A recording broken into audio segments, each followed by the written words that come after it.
So this is the Marion building. I'm Stan Lingo Construction.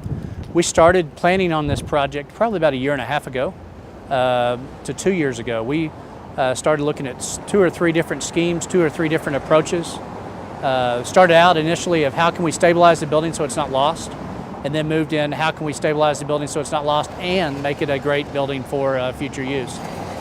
And the Marion is part of really about 5 projects on this site. We look at the core of the 1100 building, which is on the northeast corner, the core of the 1101 building, which is on the northwest corner, and about a 300 space parking garage that's west of the 1101 building. So a number of construction projects on this one site, and then those further developed into tenant finishes of restaurants and offices that go within these buildings, and even custom residences within the Marion building. The condition of this building, we would go in to do discovery, and there was really only 2 or 3 paths you could walk, and you stayed within a very safe zone. It was kind of a building that we only went in pairs. You didn't venture in by yourself, just so you had a buddy system. So it was in the state of wanting to come in, and the roof was partially collapsed on both the southwest and northwest corner. The masonry was highly deformed on the southwest corner, and so it was full of water, full of pigeons, and structurally very unsound. So we were able, after we got inside, the old central stair was still intact, missing many of the pickets, but we were able to save some of the existing pickets.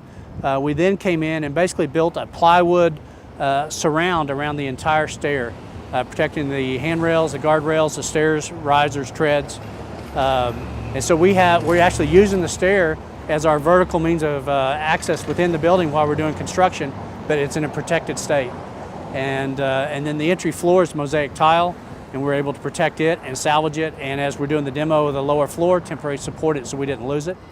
And all of that will be refurbished so that when the 10 apartment people and their visitors come to the space, they'll get to enjoy the early 1900s original entry.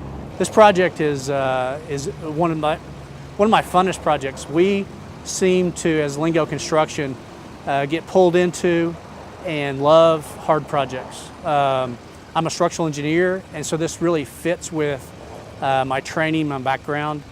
We like to be the builders of art, and I think it shows in this project, and it shows in an ownership group of Bob Howard, Mickey Clegg, and Chris Fleming, that they're willing to invest in this building instead of just tearing it down and letting it go to waste. They're willing to see it as an asset in this block that really fulfills this corner and is the love of many people in this community. And so it's fun as a contractor. It's fun as part of being part of this neighborhood. We office in this neighborhood, and it's just part of being part of a great team of architect, engineers, and ownership group also.